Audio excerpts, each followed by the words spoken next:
people are always looking for a secret. They want to know, what's the secret to a good board? They're always asking things like that. Well, I'll tell you the secret, and I'll tell you in just a second, though, what it is. You know, boards meet constantly. They go to the training, and they come back, and we don't see any major results and things happening. Boards kind of get confused as to what their function is, what their policies are, how to go about being a good board member. They often get confused what their role is. I was on a board one time with a gentleman whose claim to fame was he attended more training than anybody, and he wanted everybody to know he was a good board member because he went to training. Now, we're not even going to talk about his effectiveness, but the training is what his primary thing was. He was constantly going to training.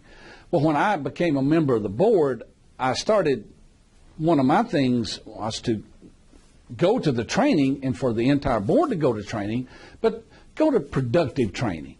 Kind of spread it around because, after all, we're talking about taxpayers' dollars here. But he wanted to go to every meeting. That was his deal. He'd been on the board since the earth was cooling. He wanted to go. That was his deal. So I came up with an idea. I said, when we go to meetings, let's come back with an aha or two that we can share with each other of what we found and how we can use it. Well, he loved a national convention.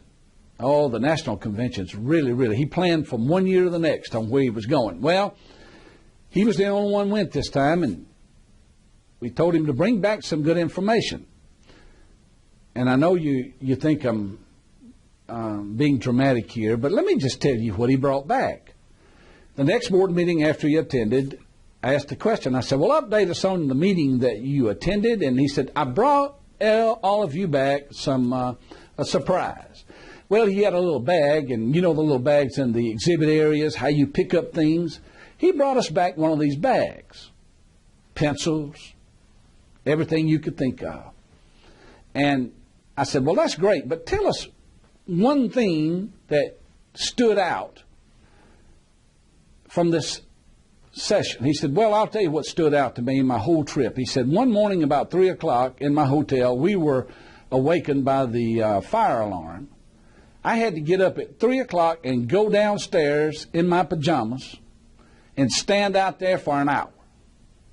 And now I'm looking around and saying, okay. I said, well, what did you learn? Well, that was the thing that stood out in my mind, was this fire alarm. And I said, well, what about the training that you attended? And you know what he told me?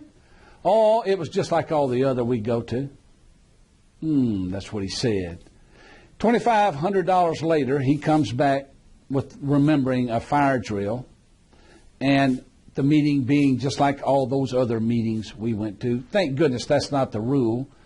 Thank goodness that's an exception to the rule, but I actually experienced that firsthand. But I'm looking for that secret now of being that good board member. I used to think it was degree we have. I used to think it was the personality that we have. I used to think that it was this, that, or the other. But let me tell you the secret to the secret to the secret to the secret. The secret is you. If I offer you a little black box with a secret in it, and in that black box, when you open it up, there's a mirror. What do you see? You're going to see yourself, aren't you? That's who the secret is. If you're to be good at what you do, it's you. It's the way you do your job, the way you approach your job, your emotional connectivity to that job, the way you work in teams. That's what it's all about. It's you. Once you get right, then the others get right. Like the story of the little boy. One day when his daddy came home from work, and the daddy wanted a little quiet time, and the little kindergartner was over, the little 5-year-old was over there playing. He said, play with me, Daddy, play with me, Daddy. And the man was reading the paper, and he saw a map on the back of that paper, so he just kind of tore the map in 2 or 3 pieces, and he said, I'll tell you what, dude, put that map together where it should be, then I'll play with you, because he wanted to have a little time to himself. And the little boy ran over there, and he ran right back. And he said, here it is. And the daddy said, son, how did you put the map together so quickly? He said, well, I turned it over. There was a man on the other side. And when I got the man right, the world got right. When you get yourself right, your board will get right.